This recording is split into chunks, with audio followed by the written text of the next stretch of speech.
안녕하세요. 잡식성입니다. 오늘은 지난 영상에 이어 2023년 1월에 달라지는 정책을 추가로 알려드리겠습니다.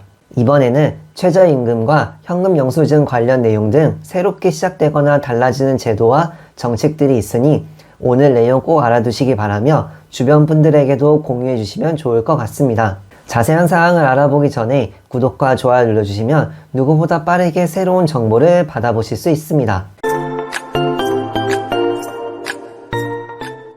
첫 번째로 2023년 1월 1일부터 저소득 근로자, 예술인, 노무 제공자의 사회보험료 지원 대상이 확대됩니다.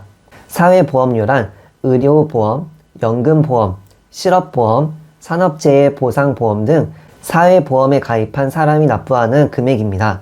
기존에는 월 보수 230만원 미만이었지만 1월 1일부터는 월 보수 260만원 미만의 10인 미만의 영세사업장 저소득 근로자, 예술인, 노무 제공자로 지원이 확대되었습니다. 또한 고용 안정과 노무 관리의 특수성이 있는 특수고용, 예술인은 10인 미만 사업 기준을 폐지하고 소득 기준으로 고용보험료를 지원한다고 합니다. 두 번째로 1월 1일부터 기초생활수급자 선정 기준인 기본재산 공제액을 상향해 기초생활보장재산 기준을 완화한다고 합니다. 기본재산 공제액이란 기본적 생활과 주거 환경 유지 등에 필요하다고 인정하여 소득 인정액 산정 시 재산 가액에서 제외되는 금액입니다.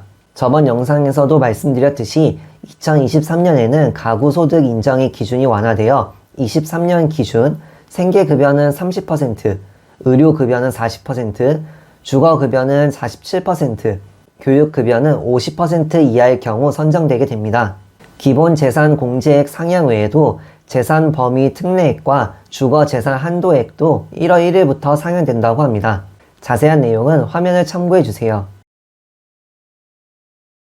세 번째로 1월 1일부터는 식품의 소비기한 표시제가 시행됩니다.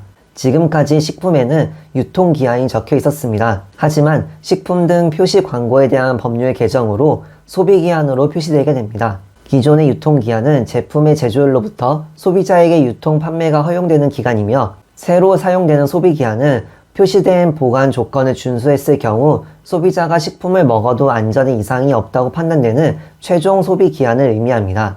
기존 유통기한이 소비기한보다 짧기 때문에 불필요한 식품 쓰레기가 많았다고 합니다. 식품 폐기물을 감소하고 국제 흐름에 맞게 제도를 정비하기 위해 소비기한 표시제가 새롭게 시행됩니다. 단, 우유와 같은 냉장 보관 제품은 2031년부터 시행될 예정입니다. 자세한 사항은 오른쪽 상단에 있는 카드 영상을 확인해 주세요. 네 번째로 현금 영수증 의무 발행 업종이 확대됩니다. 1월 1일부터 숙박공유업, 가전제품 수리업 등 소비자 상대 업종 17개가 현금 영수증 의무 발행 업종에 추가됩니다. 추가되는 현금 영수증 발행 업종 사업자는 거래건당 10만원 이상 현금 거래 시 소비자가 현금 영수증 발급을 요구하지 않더라도 현금 영수증을 반드시 발급해야 합니다. 마지막으로 1월 1일부터 최저임금이 9,620원으로 작년 대비 460원 인상됩니다.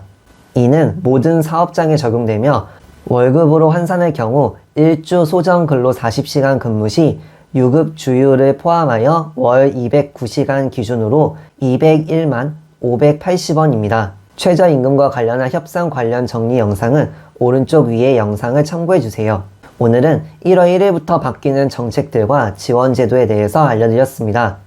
최저임금과 현금 영수증 등 우리 생활과 밀접하게 관련되어 있는 새로운 정책들이 있으니 주변 분들에게 공유해 주시면 좋을 것 같습니다. 지금까지 잡식성이었습니다.